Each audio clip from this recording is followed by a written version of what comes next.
Hey, what's up, boxing fans? This is the Rope-A-Dope Report. I'm your host, Chris Carlson. It's been a while since I made a video, or at least got to upload a video. You know, I've made several videos in the last couple months. B-Hop Pascal.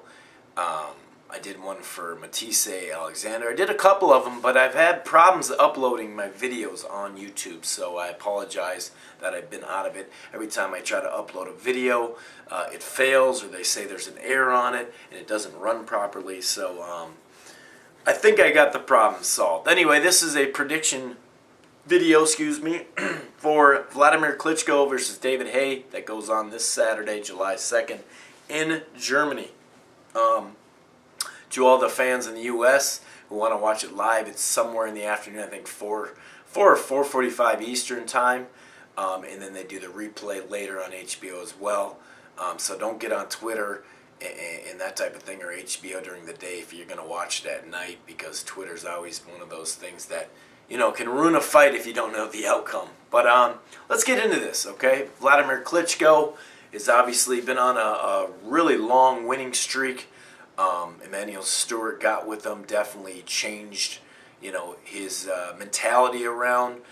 He took some early losses. He got knocked out. A lot of people just kind of lost hope in him in general, as far as being a championship level fighter. You know, Emmanuel Stewart's definitely got with him. He's improved as a fighter. He definitely establishes that jab better than really anybody, if not, I believe anybody. I mean, Cotto, there's guys that out there with great jabs, but he really establishes that jab. Sometimes too much. You know, people think that the pace that he fights at is really slow jab and grab type thing. Even Emmanuel Stewart at times will be just screaming for the right hand. But, you know, the guy, when he's exposed himself and takes chances, he's gotten knocked down and lost, or knocked out and lost before. So you can't blame a guy for fighting his style that's working. You know what I mean? So I got to give Wladimir a lot of credit for coming back after a rough start and taking some early losses and bouncing back, and now he's on a winning streak. And, you know, so you got to give him credit there. David Haye did most of his damage at cruiserweight. He's fought like Monty Barrett and Ruiz, John Ruiz, and Valuev, the Jolly Green Giant. So he's faced some heavyweights, but no serious heavyweights, in my opinion. Ruiz had a good heavyweight career, a decent heavyweight career, but, you know, he was just old at that time. So David Haye really got this fight on his mouth. You know, he, like I said, at cruiserweight, you can't really hack his record there. He had a good record. He was a very solid, you know, solid cruiserweight. At heavyweight, he really hasn't fought anybody. He's fought guys that are taller than him, but nobody that'll really get you ready, you know, for a Wladimir Klitschko. This fight is going to be interesting because both fighters, and if you haven't heard, you know, we did our roundtable debate and prediction segment last night on Rope-A-Dope Radio, which you can check out anytime at ropeadoperadio.com. You know, we had a lot of people, like we do on our roundtable, that call in, and a lot of good points, you know, in general. And I got a feeling, just the way both these fighters fight, they fight on the outside for one, okay?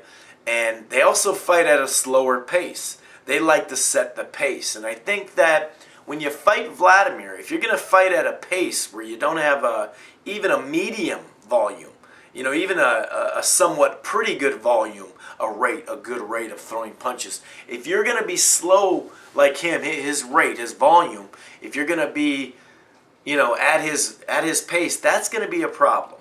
And that's problem one, I see. Obviously, the height and the experience goes to Wladimir. The jab goes to Wladimir. Overall power probably goes to Wladimir. But you know, Haye likes to load up on punches. He likes to jump in with that right hand. Will he set it up with a jab? Will he move his head at times? Sure, yeah, definitely. But both these guys like to do, you know, their work and their damage on the outside. So for all that talk that Haye does, and he talks a lot of smack, I got to give him credit. Talking all that smack got him into the fight as well, so and made it a big fight. He pulled out 2 years ago. They were supposed to fight 2 years ago, and you know, he pulled out because of a back problem. And Klitschko, you know, Wladimir made a video calling him a bitch and saying all this stuff that's kind of out of the rim of Wladimir. So it's definitely got a lot of hype below it, but I do think it'll start out slow, and I think this pace will be a slow pace. If you look at the Vladimir's fights, he jabs, throws a right hand, once in a while left hook, but he loves to set up the jab a lot and maybe only throw 40 punches around. You know what I mean? He's accurate. He doesn't like to waste a lot of motion. He's definitely gotten better at punching in general. A lot of people say, he's gotten more fluid. He's gotten more athletic a little bit just because he has that stiff, straight up European fighting style. He's definitely gotten better. I wouldn't say gotten better at putting his punches together, but I have noticed, and this isn't saying much, but I have noticed him being a little more aggressive with the right hand, at least throwing the right hand earlier than he used to. So a key for Haye is getting on the inside. Although he likes to do his damage on the outside, and everybody thinks one punch is going to turn the fight, and don't get me wrong, a big right hand with some speed behind it that catches Vlad, I do want to see, and that's one of the reasons. Obviously, I'm a boxing fan. I'll watch this fight regardless, but that's one of the reasons, the major reasons why I want to see this fight. I want to see Wladimir hit solid on the chin by someone that has some good pop and some athleticism. So, but a lot of people think if he just hits him on the chin, it's done, or the fight will turn, you know what I mean? And both these guys have a history of being a little chinny. So I think both of them are susceptible to getting hit, with some big shots. But I think Haye needs to come in the inside. Is he going to come in with the little head movement trying to throw those right hands? Or is he going to come in and jab? Jab, move, and land. And maybe work the body for once. You don't really see too many people work the body against Wladimir. So it'll be really interesting.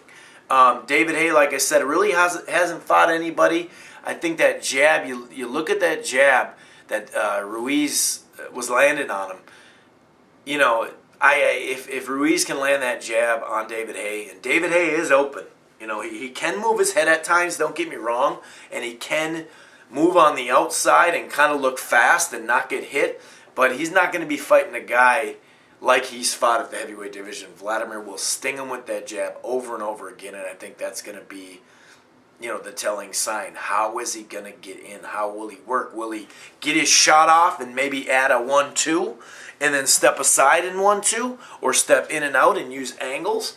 That's probably what he's going to have to do, or maybe jab to the stomach and come with the right hand and switch it up a little bit. Either way, he's going to have to score points as well. He's not just going to, if you're just going to load up, don't get me wrong, he could catch him. And I give him a puncher's chance with that, no doubt, with the speed and the athleticism. But to go in there thinking you're just going to load up on Wladimir, I think it's a mistake. As far as Wladimir, a lot of people were down on him and are down on him. The heavyweight division in general doesn't have the depth.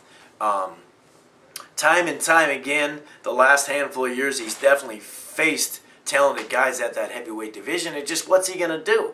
His style is jab and grab. That's what a lot of people say. Well, it's effective. And like I said, if that pace is a slow pace and it's 30 to 40 punches, I see Wladimir really dominating him.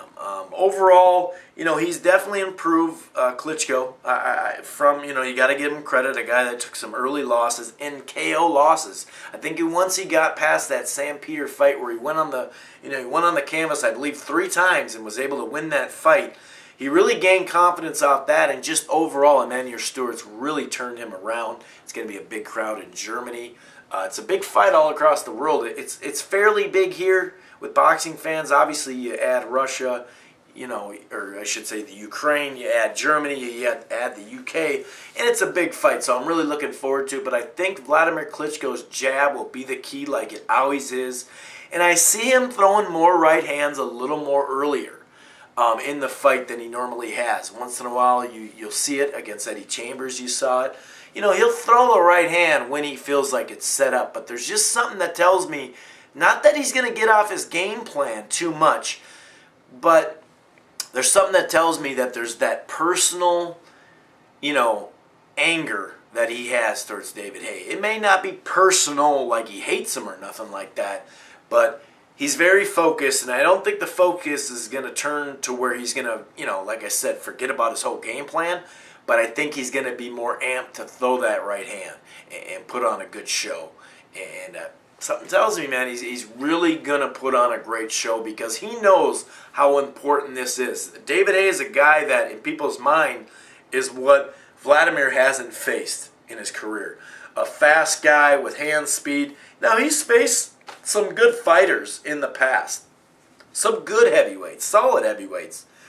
A lot of people just, think he's fought bums, but like I said, it's the depth, you know what I mean? And both Klitschko's found a way that they can win and dominate, and that's what they do. But I'm going to look for Klitschko in a late KO in this fight. If it goes the distance, I wouldn't be surprised, but like I said, there's something about, when you're begging Wladimir to just put the gas on and throw some right hands, and I think that that's why I think Vitaly is accepted here a little bit more, because when it's time to turn the gas on, he seemed to throughout his career turn on the gas, and not just that, and obviously he has more knockouts, and his knockout percentage is crazy, Vitaly, but we also saw him against Lennox Lewis, a guy that, a lot of people think is a great heavyweight and a Hall of Fame type heavyweight fighter. And we saw how he fought in that fight. So I think that just off that fight and that performance and a couple other performances, that he really won over the American crowd more than his brother, because his brother had troubles, but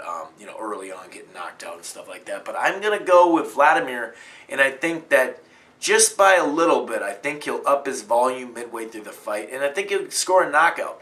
As far as David Haye making the distance, he could make the distance, don't get me wrong. It may be just a slow beating, but I think at times it will be exciting. I really do.